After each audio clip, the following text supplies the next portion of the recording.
ánimo de que nunca más se repita. Hoy se cumplen 20 años del autogolpe del 5 de abril de 1992, día en que se implantó una de las más oscuras dictaduras en el Perú, un régimen que alcanzó niveles increíbles de corrupción, en el que se organizó una red que llegó a comprar periodistas y medios de comunicación enteros.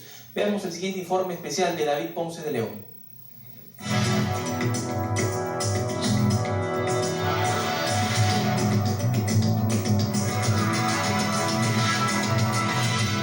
Chino, presidente. Chino, presidente. Fue de noche, a oscuras, como amparándose bajo ese manto tenebroso y rubricar así un estilo que solo él lo superaría. Exactamente los relojes marcaban las 10:36 de la noche del domingo 5 de abril de 1992, hace 20 años. Y los diferentes canales de televisión difundían un súbito mensaje a la nación grabado horas antes. Como presidente de la República, he constatado directamente todas estas anomalías y me he sentido en la responsabilidad de asumir una actitud de excepción. Prensa, compadre. Primero, disolver temporalmente el Congreso de la República. ¿Cuál es la orden, jefe? ¿Puede estar algún senador? ¿No se puede? ¿Puede estar los senadores? Segundo, reorganizar totalmente el Poder Judicial.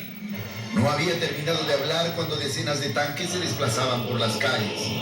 Se había consumado uno de los actos más brutales contra la democracia.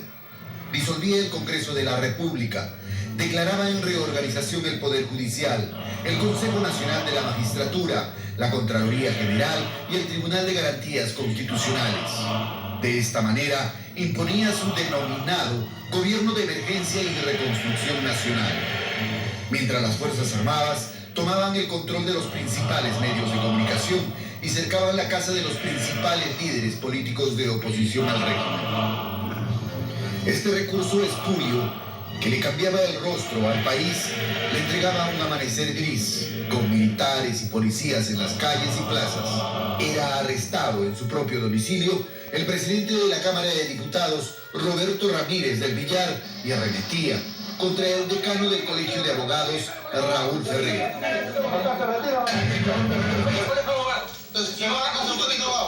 Yo soy el decano del Colegio de Abogados. Este es mi favor. Y usted no me grite. Este es mi orden, que yo soy la autoridad. Usted no me grite. Soy el decano del Colegio de Abogados.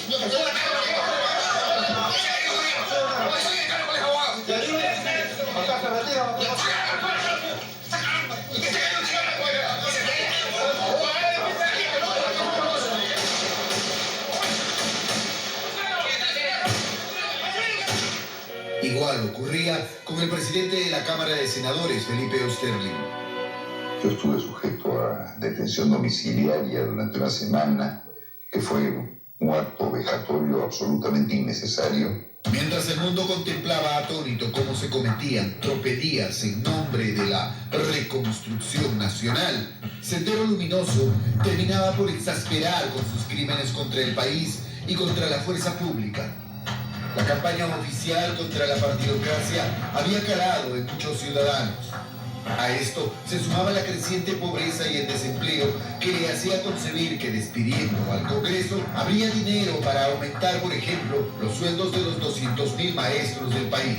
Máximo San Román, primer vicepresidente de la República, que se hallaba en el extranjero, condenó de inmediato el golpe. El Congreso, reunido de forma clandestina, lo proclamó presidente constitucional. Pero las maniobras del fujimorismo lo dejaron al final solo. Alberto Fujimori y su Consejo de Ministros gobernaron el país mediante decretos, introduciendo un conjunto de leyes antiterroristas que vulneraron los más elementales derechos de los ciudadanos. Los civiles pasaron a ser juzgados por el fuero militar. Aparecieron los tribunales sin rostro. Se generalizó aún más el uso de la tortura contra los detenidos. Pocos meses después del golpe, Fujimori dotó al Servicio de Inteligencia Nacional de superpoderes y llegó a contar con 70.000 hombres y 600 millones de dólares de presupuesto. Ya antes, se había comenzado a producir una serie de asesinatos no reivindicados. Si no basta abrir el dossier de las tropelías del fujimorismo. en Barrios Altos. Fueron acribillados por desconocidos 15 personas, entre ellas un niño de 8 años. Con el tiempo, y según las investigaciones, las víctimas nunca fueron parte de Sendero Luminoso. El Grupo Colina, un escuadrón de la muerte que actuó calcando el estilo de operaciones de escuadrones de la muerte que parieron las dictaduras, era controlado por Montesinos, que tras el golpe aplastaría sin cesar contra todo tipo de opositores del régimen. 9 estudiantes y un profesor de la Universidad de la Cantuta fueron secuestrados, asesinados y quemados. El Grupo Colina registraba así, dentro de su expediente perverso, otra de sus barbaries. Este sería solo el inicio de una larga y tenebrosa cadena de crímenes y violaciones de los derechos humanos que habrían de quedar cubiertos bajo la amnistía decretada por Fujimori en 1995. Se descubre uno de los más horrendos asesinatos. El cuerpo de Mariela Barreto, integrante del servicio de inteligencia, aparecía descuartizado, seccionado en un costal. De acuerdo a los peritos, fue torturada y descuartizada mientras estaba viva. Su delito, haber proporcionado información a la prensa sobre una serie de atrocidades del Grupo Colina. Luego le llegaría el turno a Leonor La Rosa, también integrante del servicio de inteligencia, a quien tras secuestrarla, la abandonaron, dándola por muerta, después de someterla a brutales torturas. Pero la ex agente sobrevivió, y aún desde el hospital amplió con lujo de detalles la información que había facilitado a la prensa sobre cómo funcionaba la macabra estructura del servicio de inteligencia.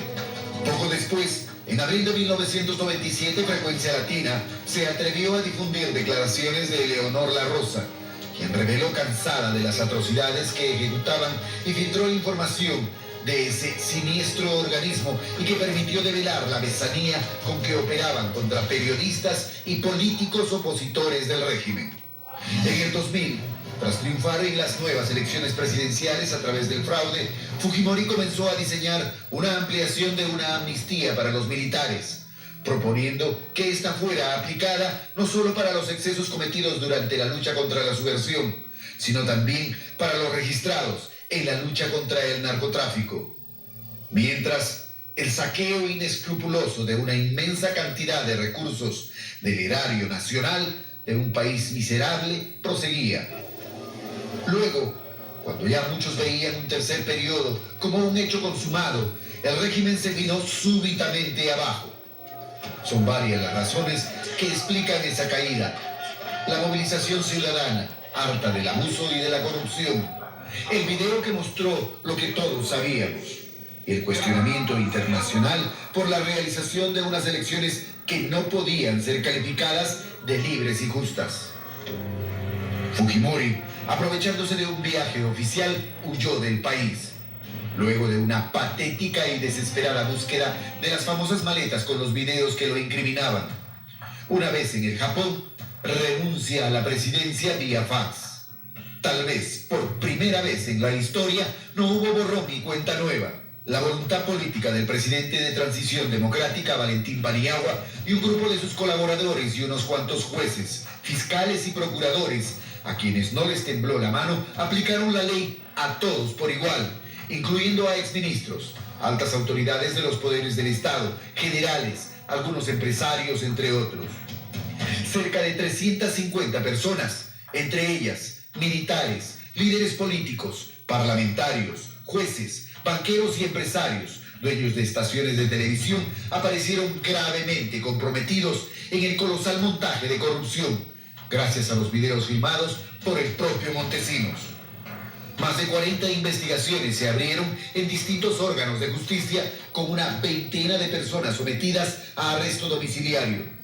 Decenas con prohibición de salir del país y otras tantas con orden de búsqueda y captura. Varios altos oficiales militares fueron detenidos. Walter Chacón, José Villanueva Ruesta, Nicolás de Bari Hermosa, Fernando de Anderas, Roberto Guamán, los máximos responsables de regiones militares claves como Juan Yanqui y Luis Cubas. 15 años después, en el 2007, la Sala Penal Especial Suprema sentenció al gabinete ministerial que avaló el autogolpe quien fuera ministro del Interior, Juan Briones Dávila, condenado a 10 años de cárcel, mientras que Jaime Yoshiyama, Carlos Boloña, Absalón Vázquez y Víctor Joiguay, entre otros, a 4 años de prisión condicional. 2 decenios, acaso los más duros de nuestra historia republicana, concluían.